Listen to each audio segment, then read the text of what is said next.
Hey guys, we're going to do a real quick lesson here. This is something you'll do a lot in Algebra 2. We're going to have it on our quiz and our test. Let's make sure we know how to do this. Anytime you have a polynomial with 4 terms, the very first thing you should try to look for is factoring by grouping. It can save you a bunch of time. Next year in Algebra 2, you're going to learn some other ways to factor these, but your go-to, your first move should always be factoring by grouping.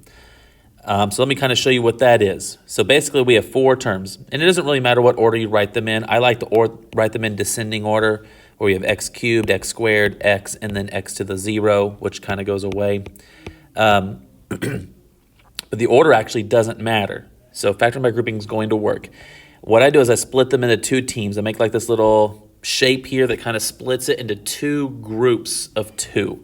And so I have 3x cubed plus x squared, and then I have negative 12x minus 4. Those are my 2 groups. Factoring by grouping, we're grouping them.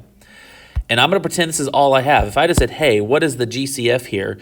You would hopefully see that it's x squared. So if I pull out x squared, what am I left with?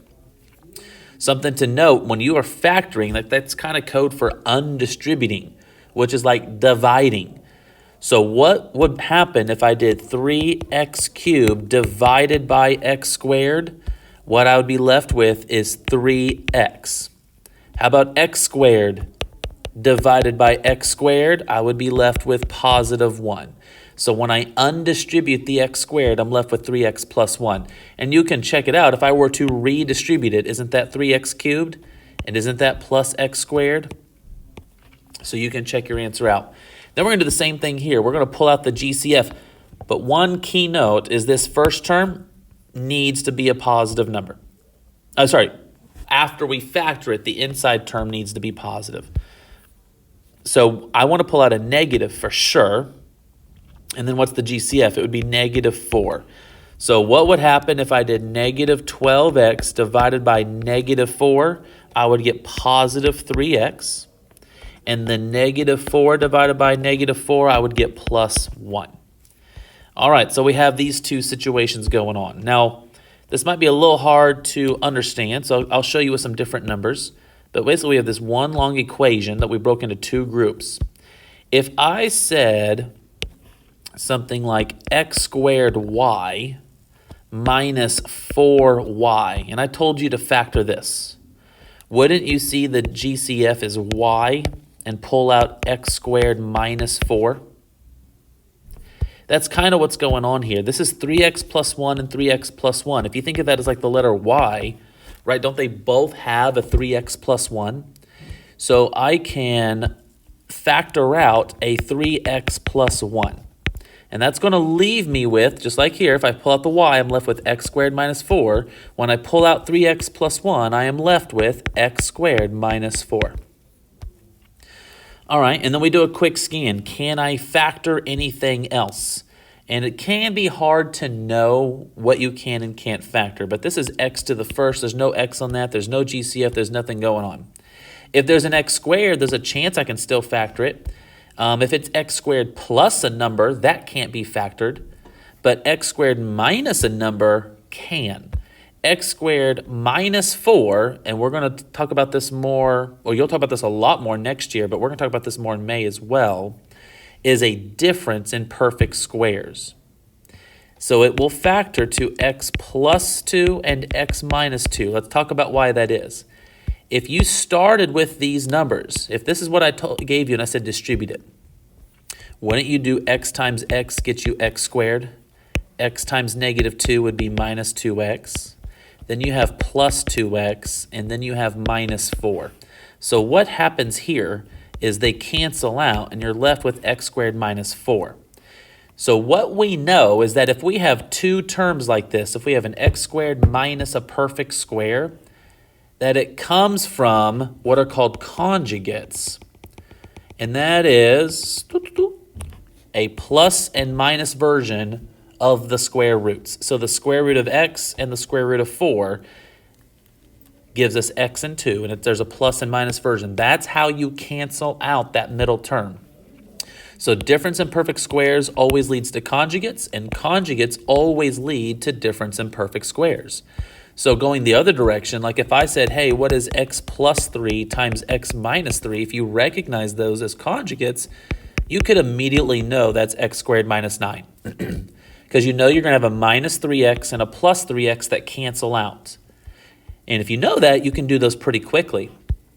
All right, so those always work back and forth.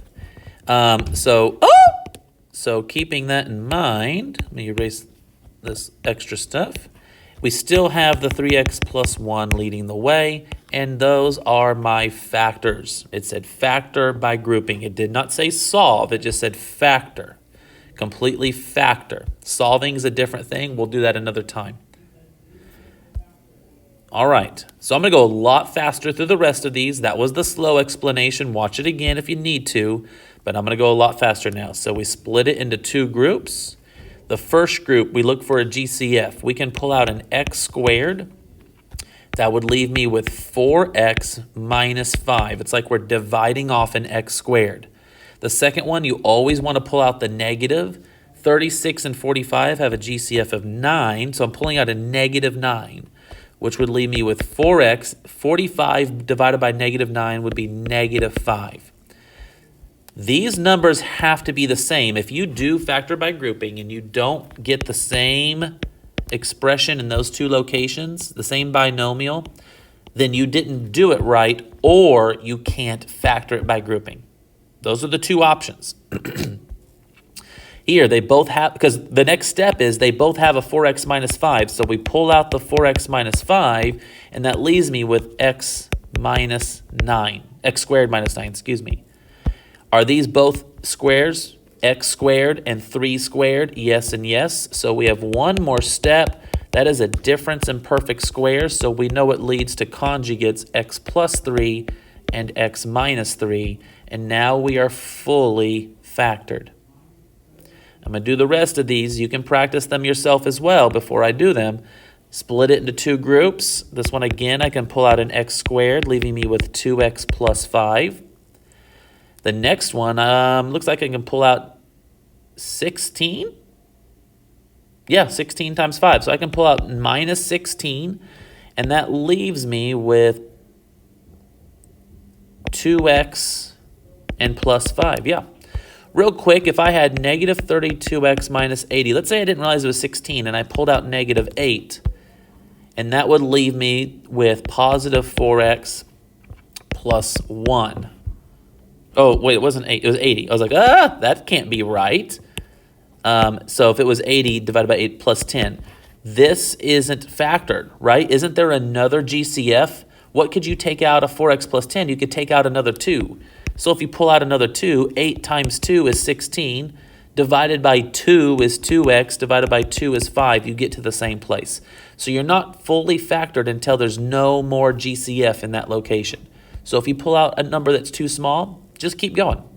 So then we have a 2x plus 5 on both terms. If you pull that out, you are left with x squared minus 16. Well, look at that, another difference in perfect squares.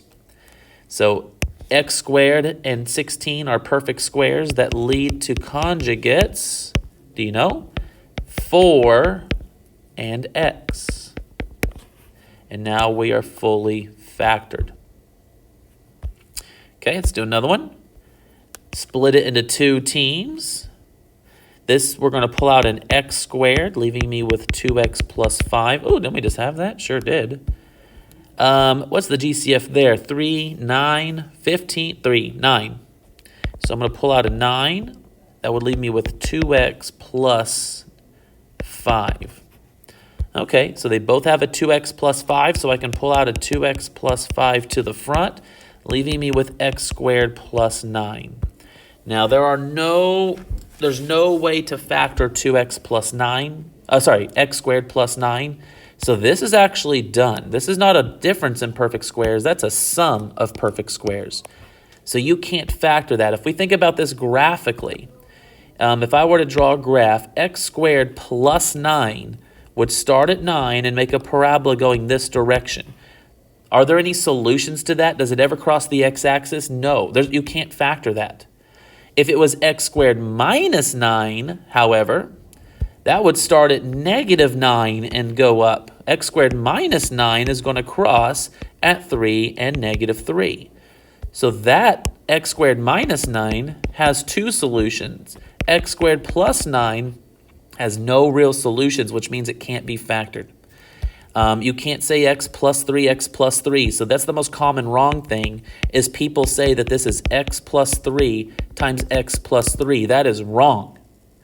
If you distribute that out, that's x squared plus 3x plus 3x plus 9. That's x squared plus 6x plus 9. That is not the same thing as x squared plus 9. There's nothing that cancels out the middle term.